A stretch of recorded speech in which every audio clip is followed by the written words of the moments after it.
And while I have been fortunate enough to pull many back from the edge, over the course of my 30-year career, I have lost just as many, if not more, than I have saved. I have watched them slip through my fingers. Mothers that orphaned their children, husbands that widowed their wives.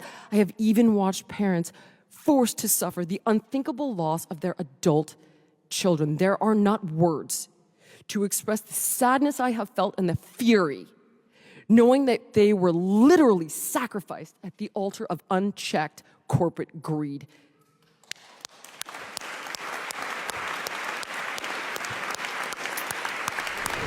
Okay, let's start with this. Jillian, real quick, what stood out to me in that was your passion. Obviously, it is so rare. I've watched a lot of those meetings there on Capitol Hill in front of Congress. People don't stop and clap.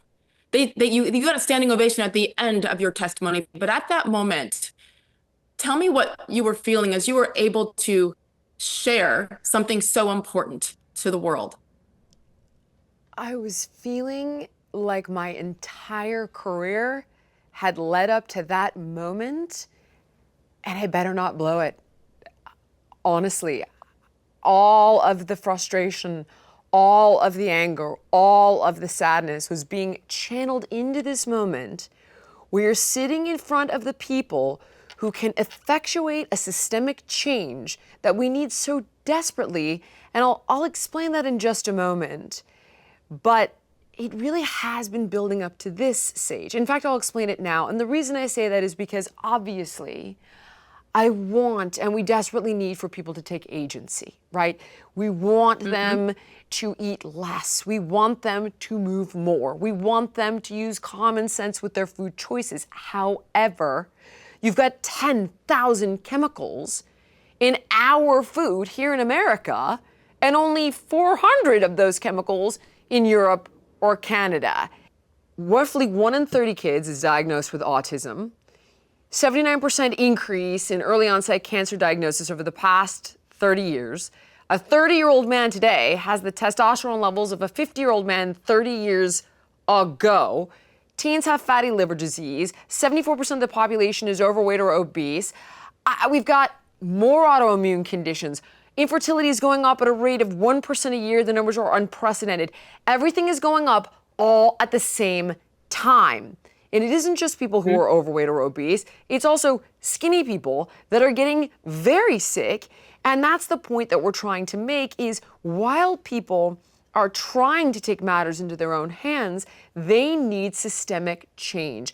And unfortunately, there is so much corruption in the relationship between the FDA and big pharma, big food, big farming, big insurance, that the raw economic incentives are simply not there. And that's what we were trying to bring awareness to. And to address one other thing you said, for anybody who didn't see it, shame on you. Well, here's the thing. This is what makes it very interesting, is that it didn't get picked up in any of the left-leaning or center media. Yeah. It did get picked up by Fox. It did get picked up by Megyn Kelly, Joe Rogan, yourself. A lot of really big independent media channels covered it. Tucker, of course. And then we did see Daily Mail pick it up. The Atlantic is the only one that wrote something about it outside of the more center-right and right-leaning news outlets. And they came out and they said, woo-woo meets MAGA. Okay, now, it was totally nonpartisan. We had MDs from Stanford, Harvard, and Johns Hopkins. And my point here is that the reason this is not getting picked up is because 75% of the advertising dollars for all of these channels come from big food and big pharma. And when you do get an opportunity to be on News Nation and debate with Dan Abrams, which I'm grateful for that opportunity, or CNBC or CNN, they will always make you look like a kook. So they make it very clear that you're a kook, that you're anti-science, right. Or you're a fat shamer, or you're Ozempic shaming. But I'm grateful for the time because I believe the audience is smart enough to make up their own mind. But the fact that we are now making health an alt-right political position is deeply alarming, and I think that people will begin to defect. I really do.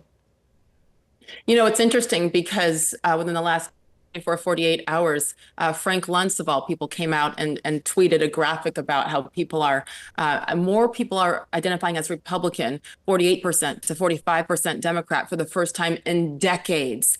And you and I agree, RD, whatever, just do the right thing for the country, red, blue, we actually don't care. But I believe it is because of issues like this where people are saying, you know what? You've crossed the line, just like you did on my show 3 or 4 months ago when, Yes. wait, I'm liberal, I'm from California, I'm gay, all of the things. And if you are doing that, then I'm out of here. So when they push you too far, that's the concern. My question for you, my final question for you on this topic before we move on is spoke so impassionately on right there in Capitol Hill with all of those people, like you said, the doctors and the true experts. So now what? Great question. What is the hope? Here's what we're doing. What do we do to go forward and to implement the changes that you pointed out needed to happen? I love that you're asking this, Sage. I wish I could have this up by the time this show airs, but I was actually speaking with Callie Means, who organized this entire event. And Callie is the brother of Dr. Casey Means, graduated top of her medical class at Stanford. He graduated Harvard Business School, and he was a lobbyist turned whistleblower for big food and big pharma. And now he's using his knowledge and understanding of Washington to create events like this to raise awareness.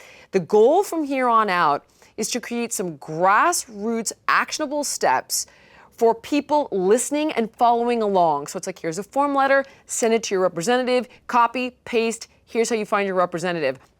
Here's a petition to Kellogg's to give us the same formulation of their crappy cereal that they give to people in Canada. In Canada or Europe, the cereal is colored with beetroot.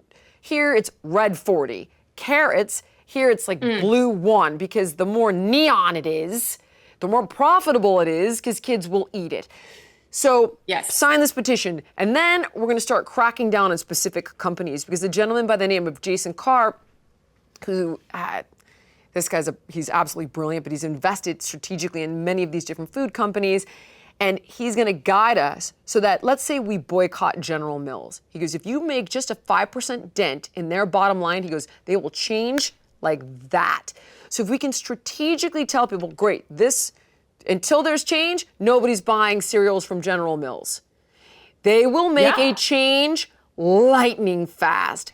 So we're working on it. Look what happened with Bud Light. That's right? Girl, that's it. So we are working on it. We are putting it together now, and we're going to be able to give people very simple, actionable steps that we can do en masse to hopefully implement very powerful systemic change quick.